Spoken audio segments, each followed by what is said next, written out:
Welcome into the Georgia Vote bonus panel streaming right here on 11 Alive Plus. Joining us are Georgia Vote Politics Roundtable Democratic strategist Val Sabak, Republican strategist Joshua Edmonds, and longtime Georgia politics reporter Greg Bluestein with the AJC. Guys, let's start here. We saw Faith Jesse's interview with U.S. Senate candidate Derek Dooley. He's a Republican running to try to get the Republican nomination in this U.S. Senate race. Whoever gets the nomination, go on to face Senator Jon Ossoff, the Democrat. Greg, I want to start with you. You've been following the dynamics of this race. Where does Derek Dooley fit into this three-way pack of Republican primary contenders? Yeah, well, the theme you heard him hit there, and the theme you're going to hear him hit all throughout the campaign trail for the next year is outsider, outsider, outsider. That's why Governor Brian Kemp backed him over every other Republican he could have possibly backed. Going with someone who has zero political experience, who didn't even have any, even much of a voting record before he decided to jump in this race, because the governor and his allies and his team think that the only person who can win this sort of race against someone as formidable as Jon Ossoff is someone who has no political record, who is coming in as a complete outsider. Joshua, I've heard some Republican strategists echo that exact point. Obviously, there are plenty who think that, in the governor's camp at least.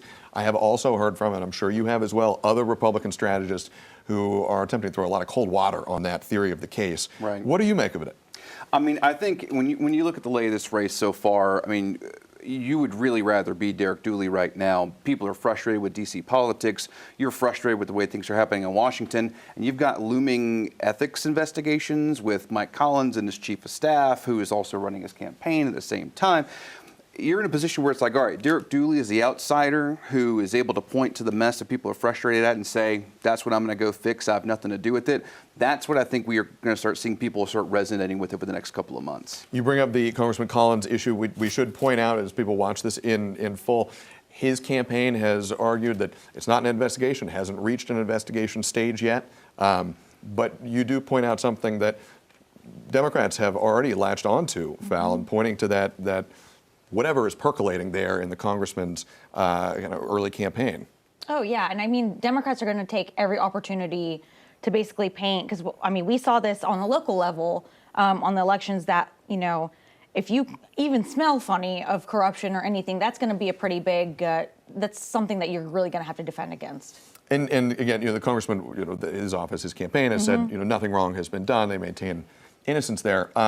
But Joshua, how do you emerge in a crowded field of Republican contenders for this Senate race? Because you've got Congressman Mike Collins, you've got Congressman Buddy Carter, who are in some ways fixtures in D.C. Buddy Carter has been in office much longer, but Congressman Collins has a pretty high profile. And then you've got Derek Dooley trying to paint himself as an outsider. If you're advising these campaigns, what do you tell Congressman Collins? What do you tell Congressman Carter to do? I mean, this is all an exercise of weathering the storm. You've got three very well-funded candidates who are going to do nothing but lob bombs at each other for the next 6 months. It's all going to be a matter of make as few mistakes as possible, find your way to May without any huge controversies or bad votes, and distance yourself as much as possible from the issues that people are really frustrated about. And that's what seems to be mismanagement and dysfunction in Washington. Greg, is this going to go to a runoff? Yeah, it looks like it, as long as all three stay in the race, which we have no indication they won't. But at the same time, the other big question, two of the big questions we're looking for in the future, in the coming year, is whether Donald Trump plays a role in this race, whether it be in the first round or that runoff round, Zach, and whether or not we start to see Republicans maybe distance themselves from Donald Trump. We do not expect either of the Congress members to do so. But Derek Dooley running as an outsider, if Donald Trump's approval ratings nationally continue to dip, I'll be interested to see how close, not just Derek Dooley, but other Republicans throughout the state running for statewide office treat the president. Democrat U.S. Senator, the incumbent Jon Ossoff, he's watching, waiting to see whoever emerges from this Republican Senate primary. Greg, you pointed out he's considered a formidable contender. It's also been widely reported that he is viewed as the most likely, most desired Republican pickup in the 2026 electoral map. So there's this dual tension happening. He's a vociferous fundraiser. He's got a big campaign war chest. He's also viewed as somebody who is a seat that maybe Republicans could flip.